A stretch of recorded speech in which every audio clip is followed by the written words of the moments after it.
Bonjour à tous, je vous retrouve aujourd'hui pour une nouvelle vidéo. Alors, cette fois-ci, c'est un jeu. C'est pas tout à fait un jeu de tarot de Marseille, mais c'est un jeu qui s'est basé sur une partie, au moins de sa conception, sur le tarot de Marseille.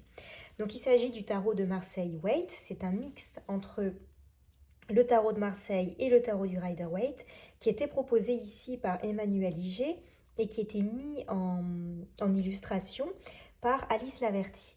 Donc c'est un jeu qu'on commente beaucoup sur Internet, qu'on va retrouver un petit peu partout, à juste titre, parce qu'il est très réussi. Et qu'on a ici un très beau jeu présenté accessoirement dans un très beau coffret des éditions Trajectoire. Voilà en dur, donc là la lumière n'est pas terrible, mais on voit que le coffret est un peu nervuré, hein. Donc c'est très agréable. C'est un petit coffret, c'est facile à prendre en main et ça fait tout à fait le job. Donc on l'ouvre, c'est du carton, c'est dur. On a les cartes qui viennent dans un pochon et un petit livret, donc dans sa boîte verte. Je ne vous ai pas montré le dos de la boîte. Voilà. Et donc au niveau du livret, on a quelque chose de tout simple, hein, avec une présentation sur la genèse du jeu, la signification des cartes, majeur comme mineur, et ensuite on a deux propositions de tirage à la fin du livret. Au niveau des cartes, elles viennent dans un pochon noir. Alors, le mien se délite complètement. À chaque fois que je sors les cartes, je sors, vous voyez, des fils avec. Bon, voilà, je suis tombée sur le mauvais numéro, ça arrive. Donc au niveau du jeu, les tranches sont neutres. Alors le jeu n'est pas hyper épais, on n'est pas sur une épaisseur de carte extrêmement prononcée, on va dire, très appuyée. Ça pose pas de souci puisque ce jeu a un revêtement, je ne vais pas dire plastifié, mais il a un côté presque légèrement nervuré. Alors est-ce que je vais réussir à faire apparaître ça? Peut-être un petit peu. On voit que c'est pas tout lisse. Donc on a quand même la sensation d'une carte de bonne qualité et qui est résistante. Et en tout cas, moi, je trouve que ça suffit, en fait. C'est quand même beaucoup plus facile à mélanger, à tenir en main, surtout quand on a des petites mains comme les miennes.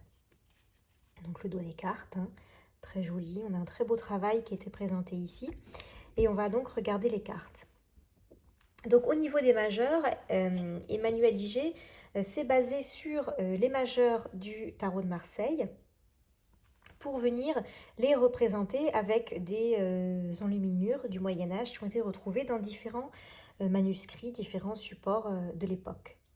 Voilà, donc on va retrouver des dessins, des représentations proches du Marseille, mais on a quand même des attributs du rider, comme ici les différentes enseignes hein, qui sont représentées de façon très, très claire hein, sur la carte du battleur. On a aussi d'ailleurs la carte du fou hein, qui est numérotée avec le 0 alors qu'il n'a pas de chiffre dans le tarot de Marseille. Donc voilà, on a des petites libertés hein, qui sont prises. Ici, l'impératrice n'a pas la tête tournée vers la droite comme elle l'a dans le tarot de Marseille. Donc ça peut peut-être perturber. Il ne faut pas venir chercher un copier-coller des arcanes du Marseille parce que on ne va pas les trouver. Pareil pour ce pape qui regarde de face. Là, l'amoureux, le parti pris était de représenter la difficulté de faire un choix. Hein. On voit aux expressions sur les visages qu'il n'y a personne qui est forcément très confortable dans la situation. Donc voilà, c'est un peu plus marqué, on va dire, que sur le Marseille. Donc c'est vraiment une réinterprétation avec ici la force en 8, qui du coup, on est complètement sur un model rider, qui n'est pas du tout celui du Marseille. Donc on va dire qu'on a des majeurs mixtes hein, entre les deux. Et on n'est pas seulement sur des majeurs propres au rider, au Marseille, pardon. Voilà, comme là avec les petites pièces qui tombent. C'est pas forcément très très Marseille. La mort ici, mais pas. Elle a un titre. Bon, on a des Marseilles où c'est indiqué la mort aussi. Tempérance, le diable. Alors ici, le parti pris était de représenter la bête. Hein. Alors voilà, alors là ici sur cette carte, j'ai un petit souci. Alors je ne sais pas si c'est mon jeu, mais je trouve que la carte est sombre et que du coup on voit mal les différences de couleurs entre les... Enfin, il y a un problème de contraste, je trouve, et sur cette carte, entre autres, il faut vraiment se focaliser dessus, hein, faire le focus de la caméra ou de l'appareil photo pour bien en saisir les dessins, donc c'est un petit peu dommage. Et pareil ici pour la lune, hein, le chien de droite ne ressort pas du tout, enfin très mal. Et pareil, on voit pas trop ce qui se joue là dans l'eau. Alors c'est peut-être un effet voulu, mais enfin voilà, moi ça me perturbe un petit peu, ça me gêne. C'est vraiment la seule chose que j'aurais à redire sur ce jeu et qui me semble plus être une question d'impression qu'autre chose. Alors là, ici c'est pareil, sur le jugement c'est un enfant. Sur le Marseille, les trois personnages ont la même taille et surtout, on a une partie du corps qui est masculine et l'autre féminine. Et là, on ne retrouve pas ça. Donc, on a perdu cette notion d'androgynité ou d'union du masculin et du féminin. Voilà, c'est un petit peu dommage. Enfin, j'aime bien m'appuyer dessus quand j'ai cette carte. Alors, après, ben là, on passe au mineur. Et donc là, on est vraiment sur du 100% rider. Il n'y a pas de surprise sur l'interprétation, enfin la représentation des lames. On est vraiment sur un modèle très très proche, très similaire au rider. Donc c'est vraiment un très très beau travail. Il est très agréable à regarder ce tarot. Il a vraiment une âme du début à la fin. Toutes les cartes effectivement ont un lien. C'est vraiment le choix qui a été fait sur la représentation, sur le travail de l'image est vraiment très, très joli.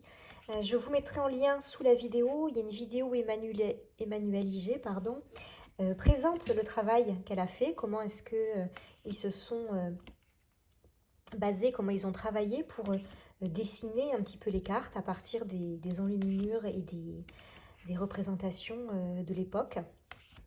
C'est vraiment très intéressant à regarder, un très beau travail qui a été fait par Emmanuel Iger et Alice Laverty.